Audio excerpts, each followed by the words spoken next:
Normandy, France, July 1944. The night was still. A low mist rolled across the hedgerows, muffling every sound except the distant hum of engines. German sentries peered into the darkness, gripping their rifles, waiting for movement that never came. Then, a single roar shattered the quiet. A burst of orange light erupted across the field, followed by another. Flames, not from artillery, but from something alive, crawling forward on tracks. A Churchill Crocodile. Its thick armor glistened in the firelight as a stream of liquid flame burst from its nozzle. A torrent so bright it turned night into day. The burning fuel swept through German trenches, across machine gun nests, and into concrete bunkers. Men screamed, others froze, blinded by the sudden light that erased shadow and mercy alike. The smell of burning fuel and scorched earth filled the air. For the soldiers watching, it wasn't a tank anymore. It was a moving inferno, and for the Germans who faced it, one thought tore through every defensive line. Hell had come to Normandy. By the summer of 1944, the war in Europe had entered a brutal, grinding phase. The Allied invasion of Normandy had succeeded, but each mile of advance came at a staggering cost. The Wehrmacht, though weakened, fought with desperate precision. Fortified behind concrete bunkers, hidden machine gun nests, and labyrinths of trenches woven into the countryside. Every advance meant storming a wall of fire. Every hedgerow, every farmstead became a miniature fortress. Conventional tanks, even the reliable Sherman or the heavily armored Churchill, struggled against these static defenses. When infantry tried to flush out German garrisons, they were cut down by machine guns and grenades. Artillery softened targets, but rarely finished them. That was when Allied engineers turned to a weapon with a terrifying legacy: fire. The handheld flamethrower, already used in North Africa and the Pacific, was both feared and hated. Its range was short, its operator exposed, and its effect horrifying. But it worked. It broke morale. It forced surrender. The problem was simple. The man carrying it rarely survived long enough to use it twice. British engineers began to ask a grimly practical question.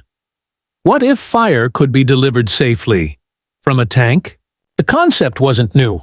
Experiments with mechanized flamethrowers had existed since World War I, but the technology had been crude. Flame tanks of the early 1940s, such as the British Wasp and Ronson, offered glimpses of potential. But their range was limited to a few dozen yards, and their fuel systems were dangerously volatile. The solution would come from a marriage of engineering resilience and battlefield necessity.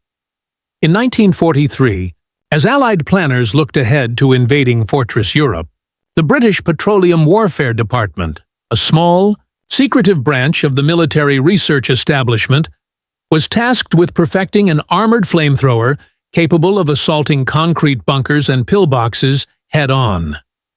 The result was terrifyingly effective: the Churchill Crocodile. Built on the sturdy frame of the Churchill Mark VII tank, it carried a trailer of pressurized fuel, a thick, tar-like mixture of gasoline and napalm components. Linked to the turret through an armored pipe, at the pull of a trigger, compressed nitrogen forced the burning liquid through the nozzle, shooting flame over 100 yards. Farther than any flamethrower in the world.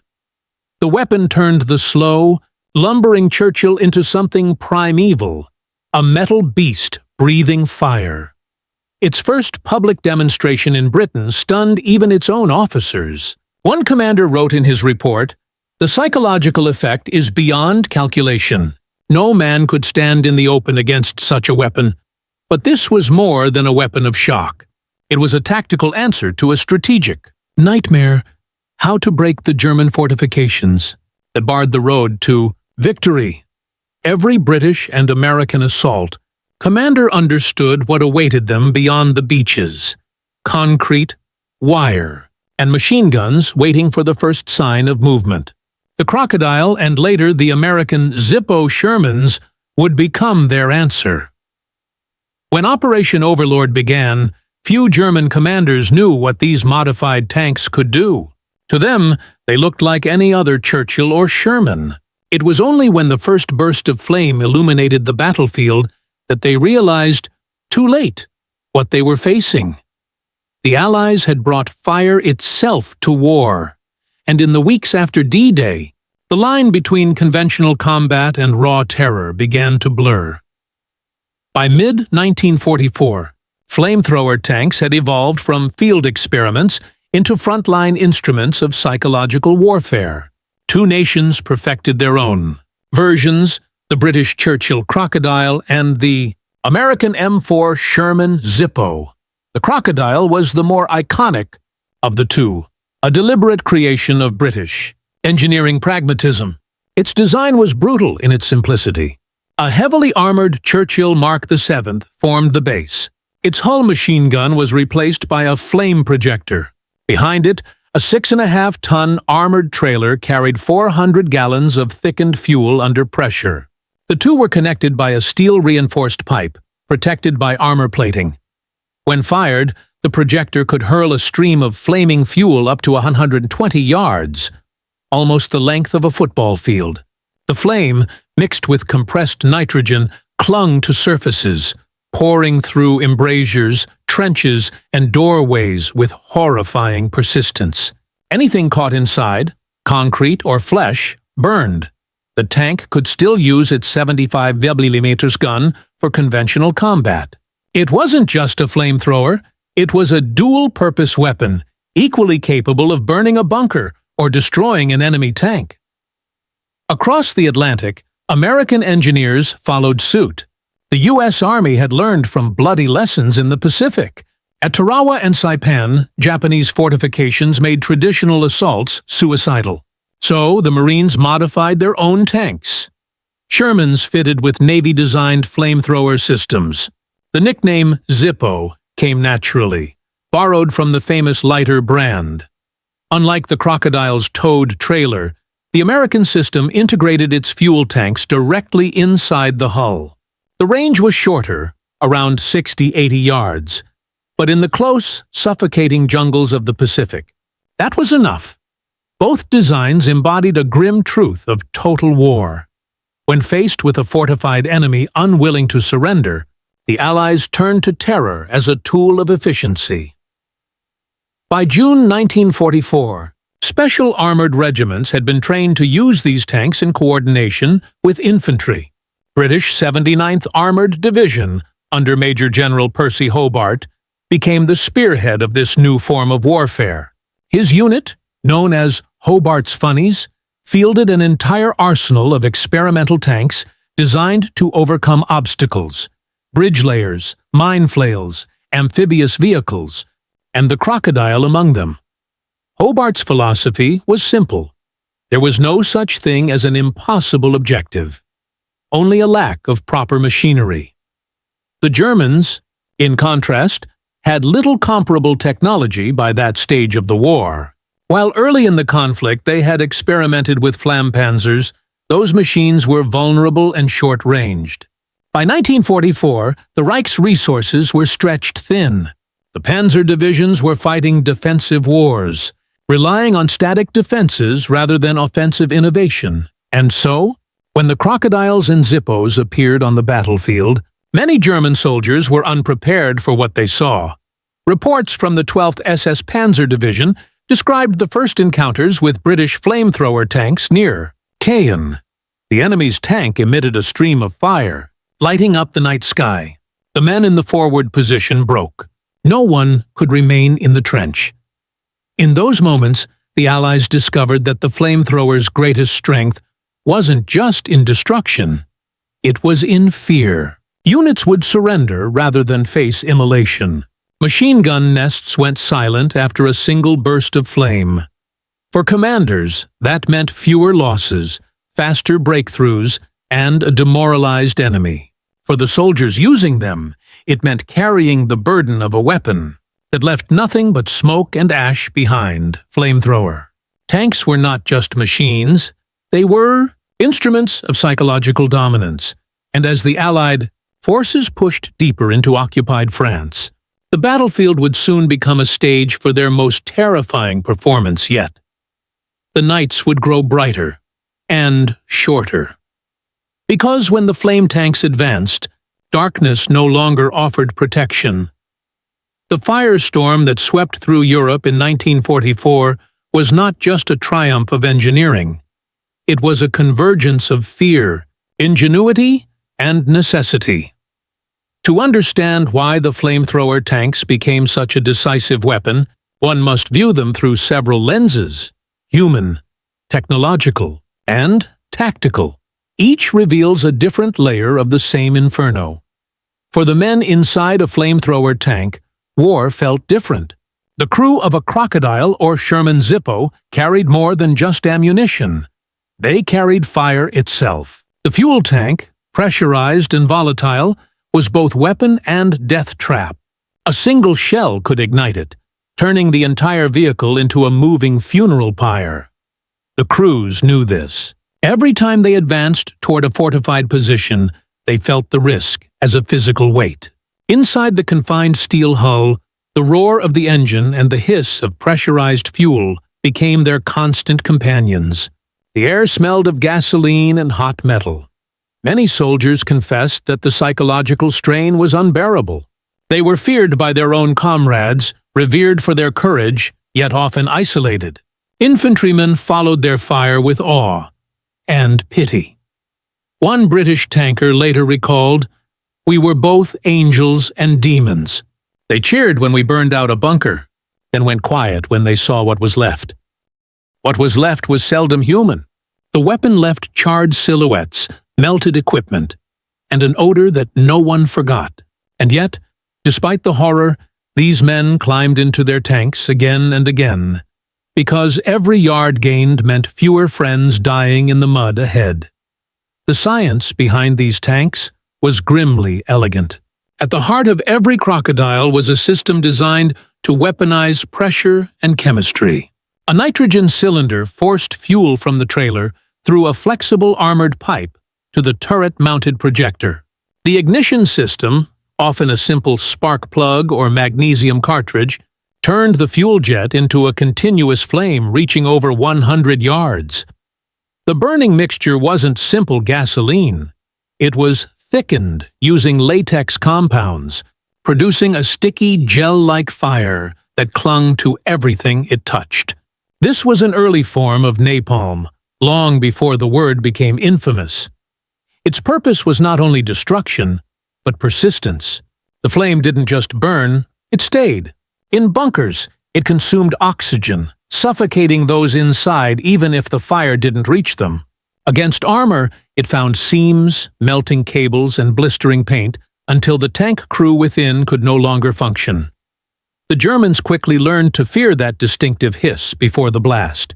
Even Panzer Grenadiers, trained to face armor with courage, would break ranks when confronted by a jet of living fire.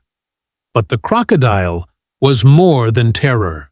It was a masterclass in Allied adaptation, a perfect example of turning battlefield problems into mechanical solutions.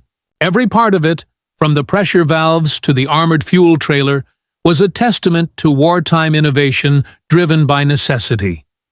Tactically, the flamethrower tank was not a solo predator. It was a team weapon. Infantry advanced in coordination with it, using the flames to flush out hidden defenders. Crocodiles would roll up to pillboxes, unleash a short burst, and then wait. Often the enemy emerged waving white flags, desperate to escape the heat. During the fighting around Caen in July 1944, the 141st Regiment of the Royal Armoured Corps used crocodiles to clear entire German positions that artillery had failed to neutralize. In one operation, a single flame burst caused 300 German soldiers to surrender. The key was psychological. A man might endure shell fire, machine guns, even tanks, but fire was different. Fire erased the illusion of control. The moment soldiers saw it coming toward them, instinct replaced discipline. In the Pacific, the American Shermans used the same principle against Japanese defenders dug into caves and tunnels.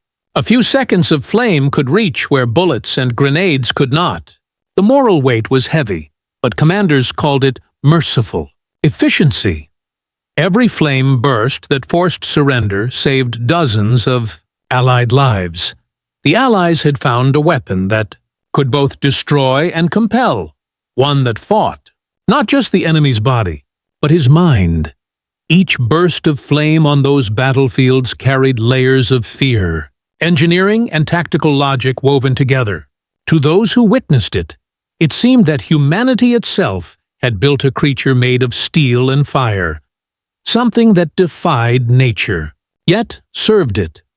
But the story of the flamethrower tank is incomplete without the eyes of those who faced it, the enemy who watched darkness erupt into living flame.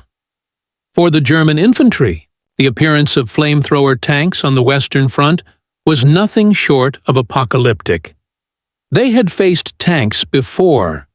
The thunder of treads, the crack of shells, the shriek of ricochets, they were trained for those, but nothing prepared them for the roar of a machine that breathed fire.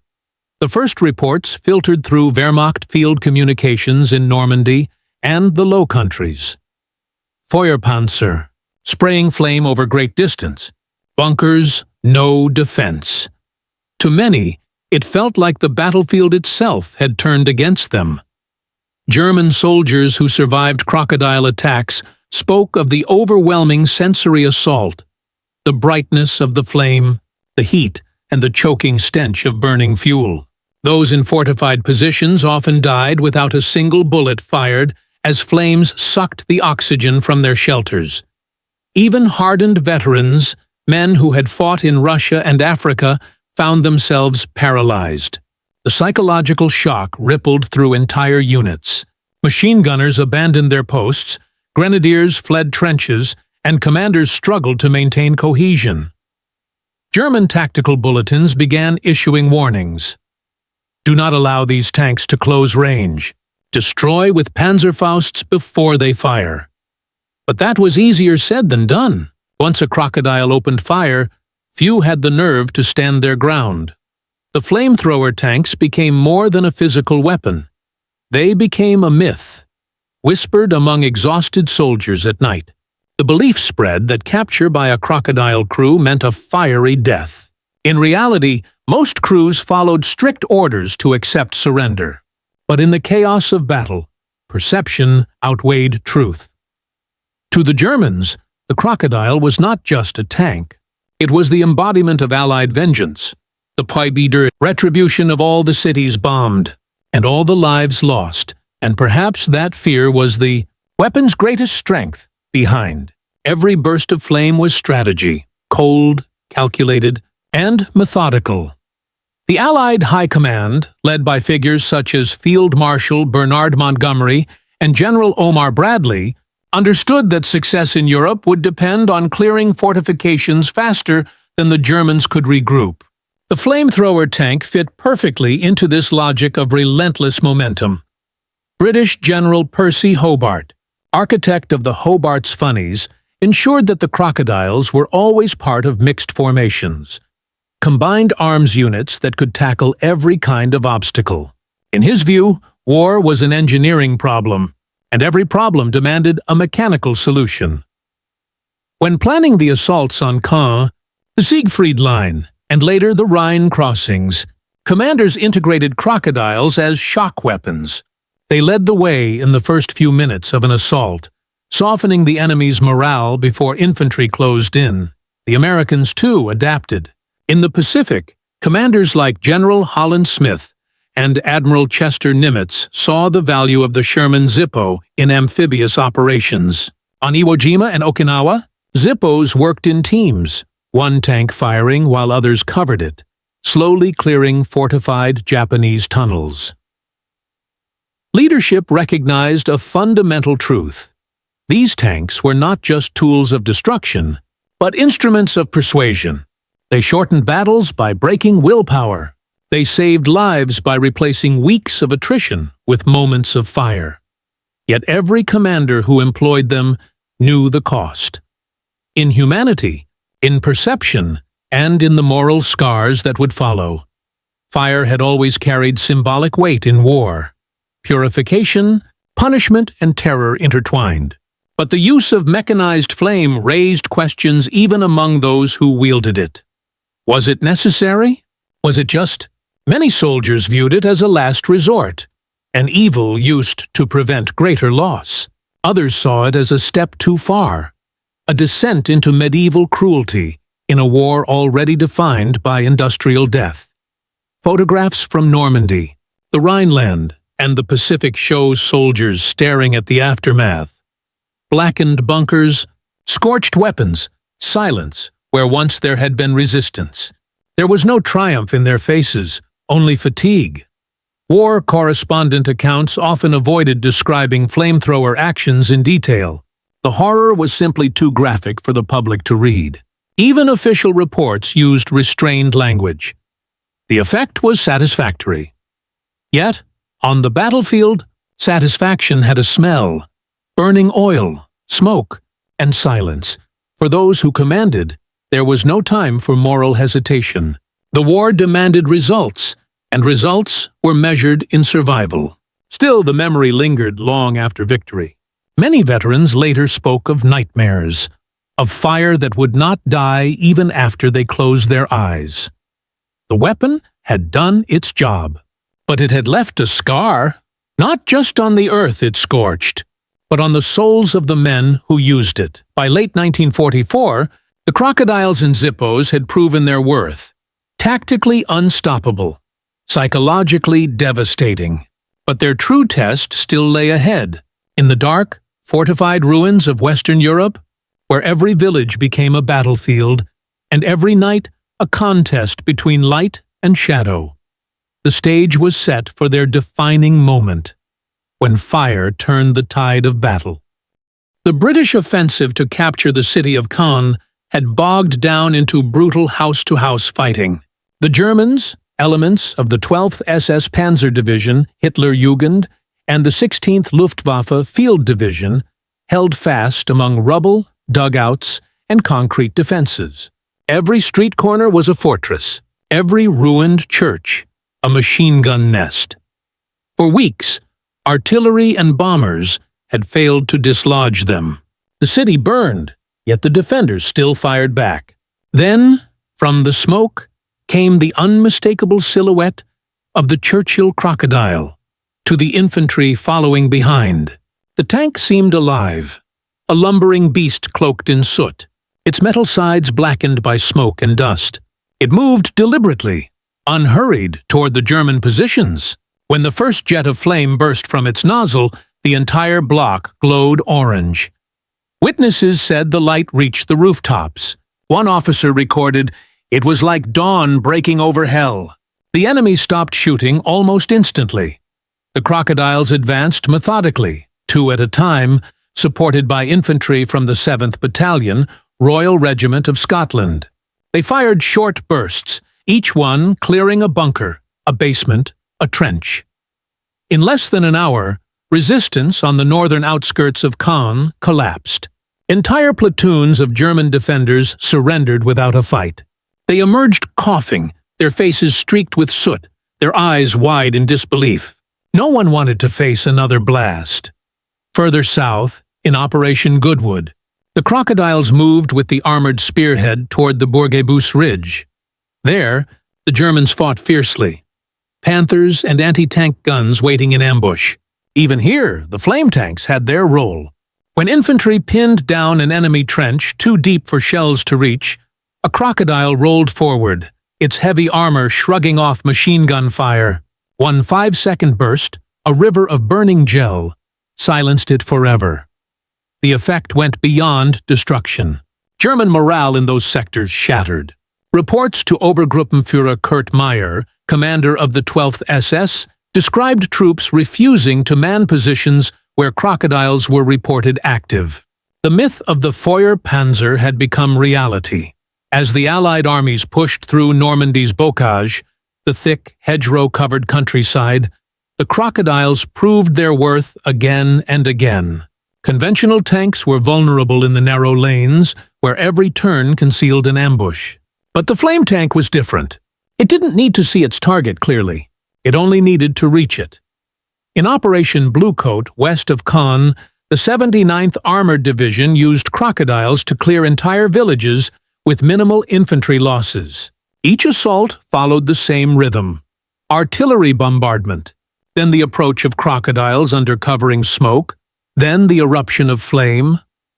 A sudden, roaring blaze that swept through trenches and basements. What artillery and gunfire could not achieve, the fire did. German strongpoints that had resisted for days fell in minutes. And yet, for the men inside the tanks, victory came at a psychological cost. Each time they fired, they saw the results up close. Each burst of flame revealed the full, terrible clarity of war's reality. Bodies, shadows, silence. Still, they pushed forward, because every trench they cleared meant one less ambush for the infantry behind them. The crocodile's reputation spread quickly across the front. In towns like Evresis, Le Havre, and Saint-Pierre-sur-Dive, local civilians whispered about the fire-breathing tanks that drove out the Germans. To Allied troops, they were both saviors and specters. The machines that could end a stalemate, but left behind nothing living. By the time the Normandy campaign drew to a close, over 250 crocodiles had been deployed in the field. Their success led to their continued use throughout France and into the Low Countries. They were now more than specialized engineering tanks. They were psychological weapons of the highest order. In the German diaries, recovered after the campaign, one entry from a soldier of the 21st Panzer Division captured the essence of this new terror. We heard them before we saw them. The heavy engines, then the hiss. The air turned red. Men screamed for God. I ran without thinking.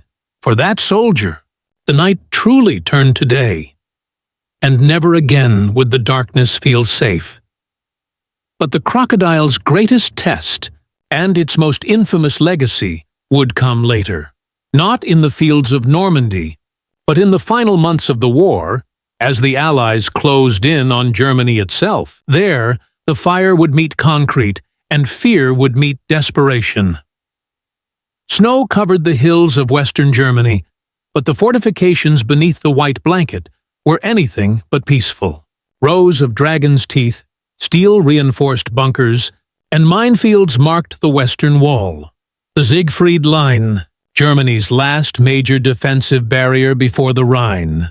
For months, Allied infantry and armor had battered themselves against it, advancing yard by yard through biting cold and fierce resistance.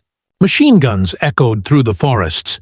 Mortars thumped from pillboxes buried deep into the ground. Each advance felt like a siege. But this time, the Allies brought something new. From the smoke of shattered pines came the deep rumble of Churchill crocodiles. The long winter had not slowed them. Their armored trailers, 400 gallons of thickened fuel, glistened with frost. The men of the 79th Armored Division called them hell wagons. To the Germans inside the bunkers, they were worse than that. They were omens. At the village of Cleve, near the northern tip of the Siegfried Line, the British 79th and Canadian 1st Armoured Brigades prepared a combined assault. The plan was simple and brutal. Crocodiles and AVRs would breach the concrete defenses while infantry moved in behind them. At dawn, under a low gray sky, the tanks advanced.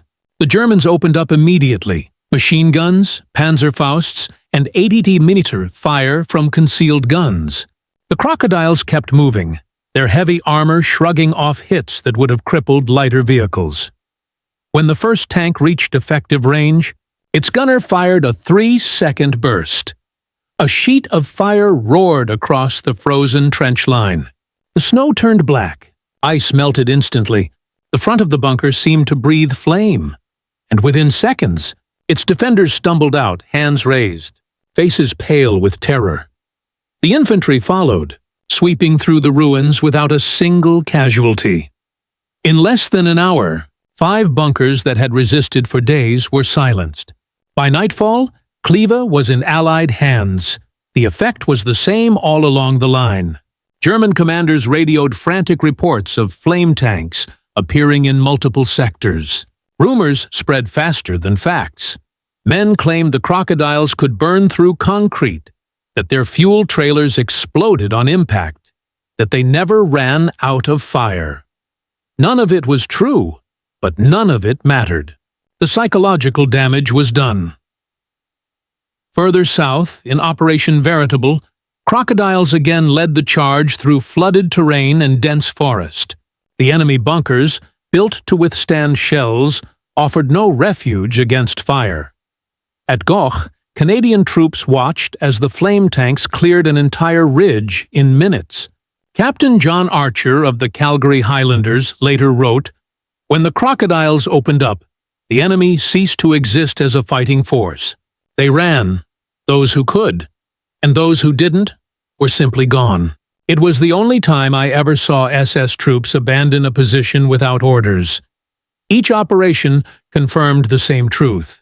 In the final months of the war, Allied firepower was overwhelming, but fear, raw, consuming fear, was the weapon that broke German resolve.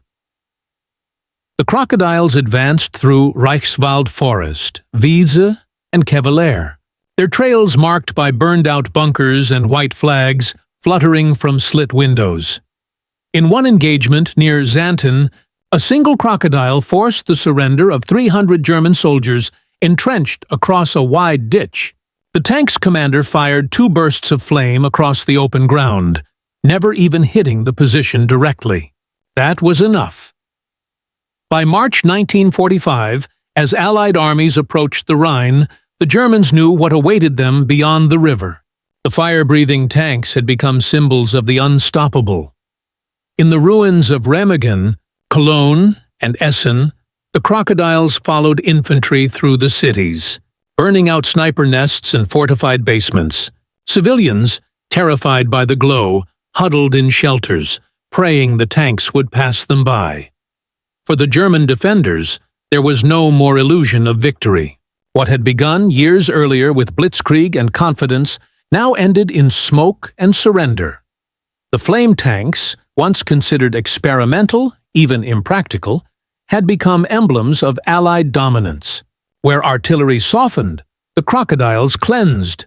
And yet, even among Allied soldiers, a quiet unease lingered.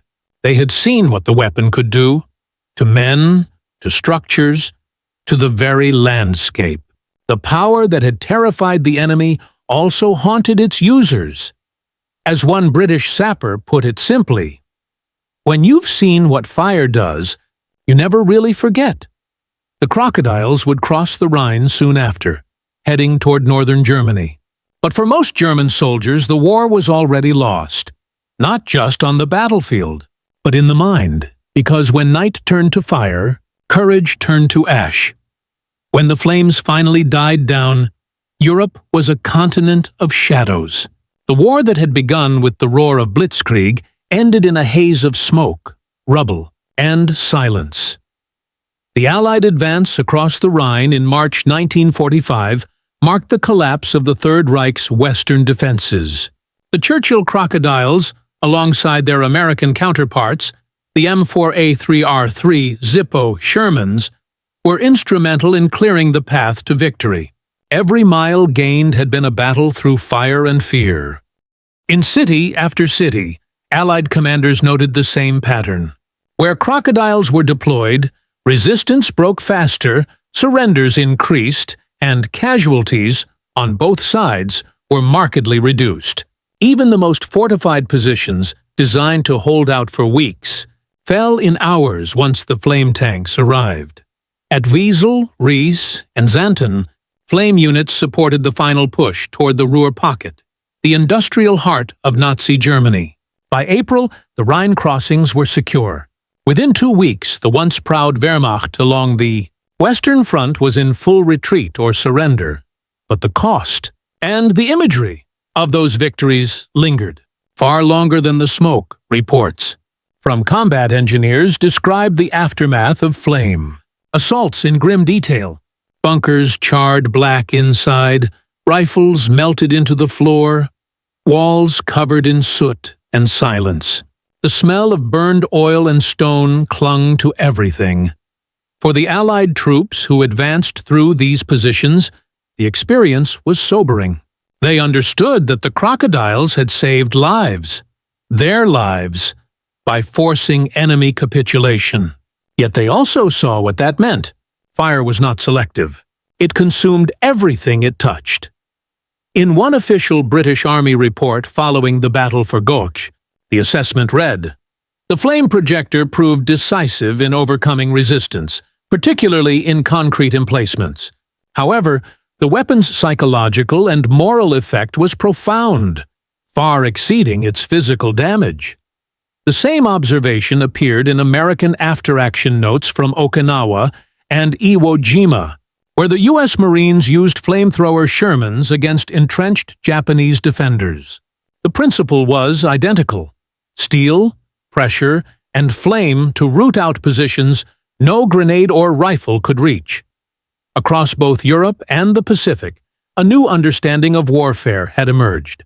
Technology alone didn't win battles. The terror it inspired often did. In the weeks following Germany's collapse, Allied high commands reviewed the strategic use of flame weapons. While their effectiveness in close combat was undeniable, so too were the ethical questions they raised. The British War Office recorded debates about whether flamethrowers should remain part of post-war doctrine. Many argued they were indispensable for bunker warfare.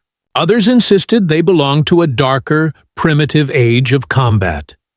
Even Field Marshal Bernard Montgomery, who had endorsed their use during Normandy, later admitted their psychological weight was difficult to reconcile. "They were necessary," he wrote, "but it was a terrible necessity." Captured German officers expressed their own horror at facing flame tanks. Interrogation reports from early 1945 contain repeated references to Feuerpanzer, tanks of fire.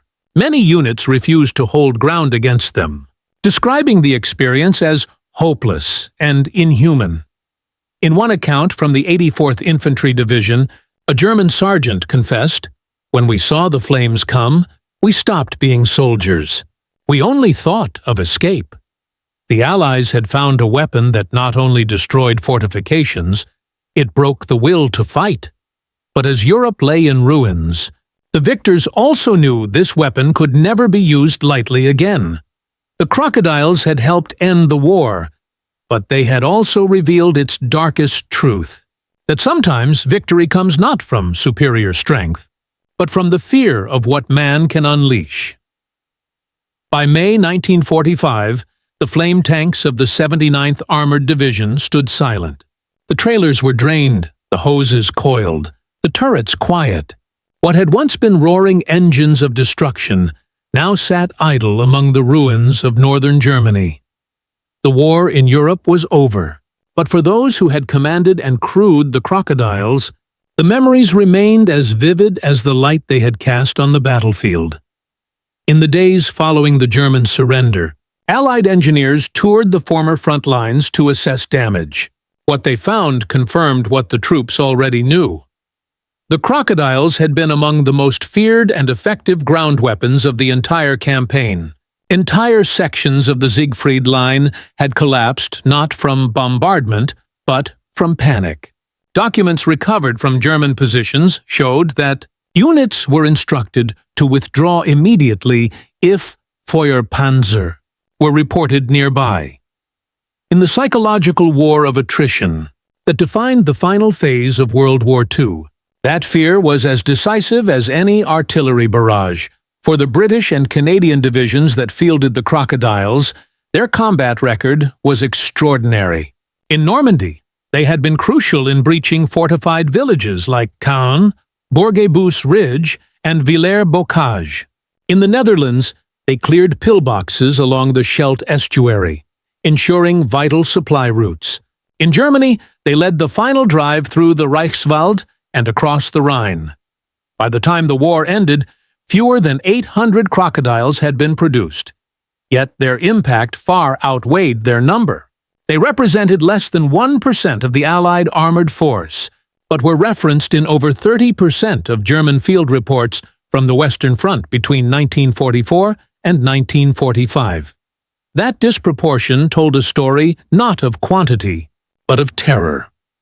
In one report from the Wehrmacht's 7th Army, a colonel summarized it bluntly.